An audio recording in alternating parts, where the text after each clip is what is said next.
நிலைப்பாட்டை முன்வைக்கிறோம்.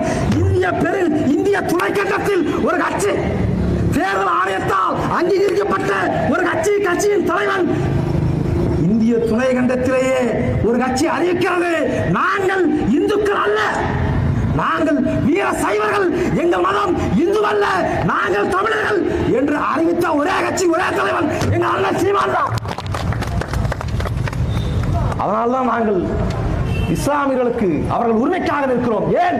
நாங்கள் இந்துக்கள் அல்ல, நாங்கள் சிவனை கடவுளாக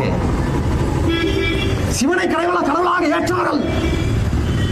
ஐயனாரை, கருப்பணசாமியை, முனியப்பனை, பெரியாரச்சியை நாங்கள் குலதெய்வமாக ஏற்றவர்கள்.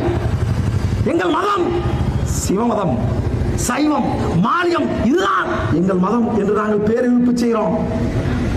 அந்த புரிதலோடு இந்த மண்ணில் அரசியலை கட்டமைக்கிறோம். ஒன்னே ஒண்ணுதான், நீங்கள் தமிழர்களின் பிரச்சனை சிக்கல்களாக இருக்கட்டும், உரிமையாக இருக்கட்டும், இஸ்லாமியர்களின் சிக்கலாக இருக்கட்டும், உரிமைகளாக இருக்கட்டும், இதை நீங்கள் புரிந்து கொள்ள வேண்டும் என்றால் நீங்கள் நாம் தமிழர் கட்சிக்காரராக இருக்கணும் என்கிற அவசியம் இல்லை, ஒரு இஸ்லாமியராக இருக்க வேண்டும் என்கிற அவசியம் இல்லை. நீங்கள் இந்த நாட்டின் சக குடிகளாக சிந்தித்தாலே போதுமானது. இருக்கிற சிக்கலை உங்களால் புரிந்து கொள்ள முடியும்.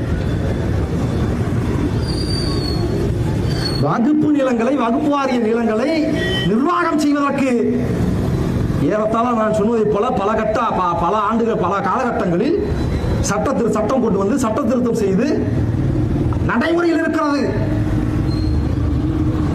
வகுப்பு வாரியத்திற்கு இருக்கக்கூடிய நிலங்களை ஆய்வதற்கு, நிர்வாகம் செய்வதற்கு மாநில அரசு தான் அது நிர்வாகிகளை நியமிக்க முடியும், சட்டம் இருக்கிறது. வகுப்பு வாரியத்திற்கும் தனிநபருக்கோ அல்லது அரசுக்கோ பல இடங்களில் இந்தியா முழுமைக்கும் வகுப்பு நிலங்களை ஆக்கிரமித்திருப்பது அரசுதான். அரசு நிறுவனங்கள், அரசு அலுவலகங்கள் பல இடங்களில் வகுப்பு வாரிய நிலையத்தை ஆக்கிரமிச்சு கட்டியிருக்கான்.